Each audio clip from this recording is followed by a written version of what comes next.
Familiarize yourself with HTML and CSS if you can. I personally do not get CSS, so I've done everything the hard way, coding everything in HTML. If I could somehow get CSS through my skull, that would probably save me a lot of headache in the long term. WYSIWYG editors, which is what you see is what you get.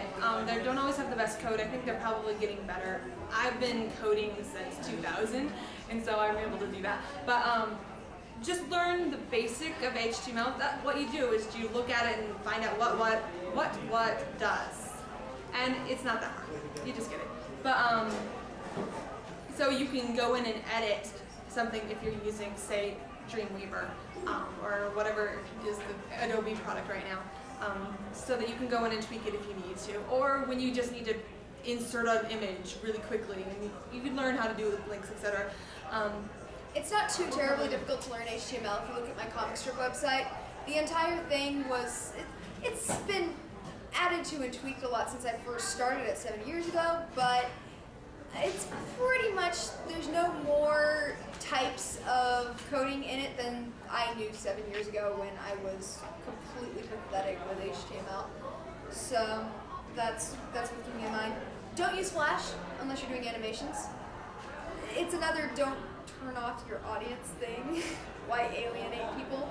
You can do fantastic comics that are animated through Flash, like Homestar Runner, etc. Those are that way. Doing your whole website in Flash, I don't like it myself. You'll have to do, as too much load time. Yeah, it's more streamlined if it's HTML. Yeah, you've probably heard of the KISS principle, keep it simple, stupid. This is a great principle for websites. You want it to look nice, you don't want it to look boring. This is my web page. But don't go overboard. A lot of people try to go overboard, it's confusing, you can't find things, it's bad. Sometimes people like to do audio updates, such as through Comic Genesis or Comic Press. I don't. Either way is completely valid. Just decide for yourself when you're making your website whether you want to have complete control over when it goes up or whether you want the website to do it for you so you don't have to bother with it. Well, we should probably talk about that. Okay. There are various hosters you can do. Let's talk about, there's free ones. Free ones, Comic Genesis, Drunk Duck, let's see, what are the others? Comic Press? No, it's Comic Press. Well, so you can go through a free site that will host it for you, and it'll also update on schedule if you have the files there, which is fantastic. It's harder to control, but it's great for the beginning. After you've been there doing it for a while, it's best to get hosted, to get, buy the hosting, get it done, and a lot of people who are doing their own webcomics right now want complete control are using Comic Press, which is it uses WordPress, which is a blog.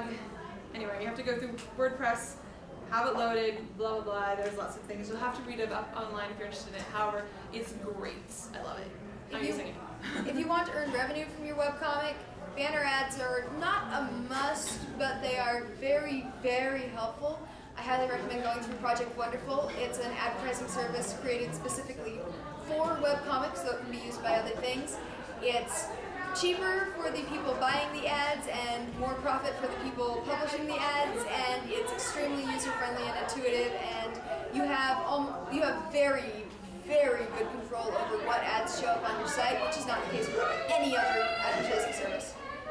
For instance, you can say nothing over a specific rating. You can automatically delete ads anytime you want, that sort of thing. This is not the case with anything else. And people are being loud and obnoxious in the hallway. Yay! Can you guys still hear? Too well. Door. Okay, updating is extremely important. Choose an update schedule and stick to it. I cannot emphasize this enough. You tell the truth from the beginning. You don't say you're going to update daily if you can't update daily. You don't say you're going to update weekly if what it really means is once a month or whenever I'll get around to it. This will make readers go away and not come back. This will especially make this, and this is especially bad if you ever want to start a second comic or something. Your reputation's damaged already. This is not good. Whereas on the the other hand, I've just barely started the second comic, this manga, and my reputation is very, very good with my readers because they know that I update when I say I update. Okay, sometimes I'm a bit late, but I do not skip updates. I do not go on hiatus. They know this, and so my new comic has already got quite a lot of readers for that reason. I'm really bad at updating those. Yeah, her first webcomic went on a hiatus for what, 5 years? It's still on hiatus. The first Yes, one. it's still on hiatus. So she can testify that it's not a good thing. Okay. There are chairs on the front. Yes. Come, sit. We don't fight much. All right. Avoid going on hiatus if at all possible. Backlog, having a buffer of strips. Happy thing to do that. Yes. Very important. Yes, I know. This is ironic with some of the professional manga artists. Like one, I think, pretty notorious is Yukio Shirayuki, the one that does D and Angel and oh my god, and Can't Goddess. But she could put these things on hiatus. I mean, D and Angel. I thought Can't Goddess was bad because they sleep on hiatus. But D and Angel, if you have a cliffhanger, you feel like, oh, absolutely. oh my gosh, how dare you? Yeah, it's bad. Oh, absolutely. That's exactly how readers feel. How dare you?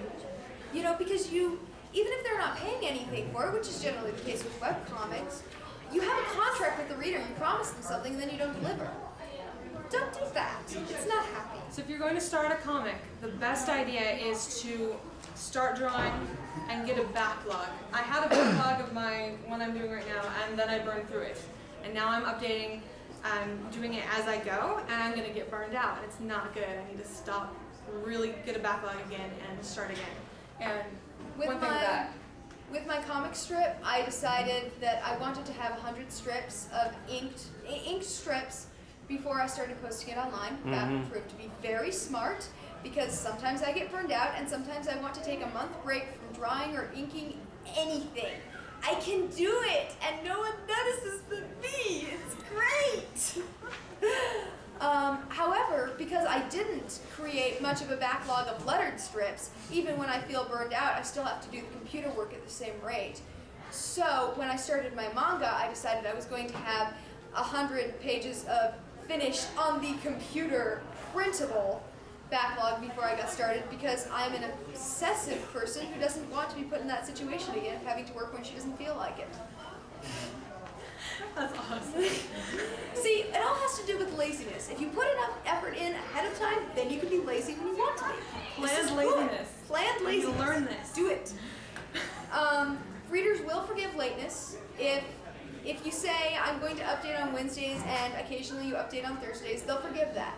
They will not forgive you say you're going to update Wednesdays and then you update every other Wednesdays. So lateness is not good, but it's forgivable. Skipped updates is not forgivable.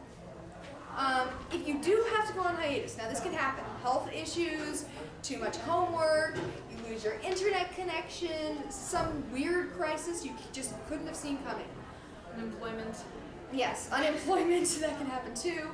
Or too much employment. Too much employment, you're suddenly forced to do like 30 hours of overtime at work. If you do have to go on hiatus, first of all, this is where backlog is key. Hopefully you will have enough to be able to wrap up a current story arc or at least not end on a cliffhanger. So first thing, don't end on a cliffhanger. Your readers will kill you. Yes. Because this happens all the time and it's not a good thing. Second, if you do have to go on hiatus, I highly recommend saying when you'll be back. Say, I am going to be gone because of this. Maybe you're going on vacation to Europe for 3 months. Say, check back on this specific date. And then have something for them when they check back on that specific date. Now, you may not have a comic. It's possible that life got crazy again. But in that case, you should have another news post to say, I'm really sorry, it didn't work back, check back again on this date. I wouldn't recommend doing that more than 3 times in a row. That'll make people get a little annoyed, but you can do that if you need to. Give them a time to check back, because if you come back after 3 months and without a word, And people have checked back 2.5 months later. They might very well have deleted their bookmark and forgotten all about your site because they figure it's dead. So, yeah, give them a specific time. That's good.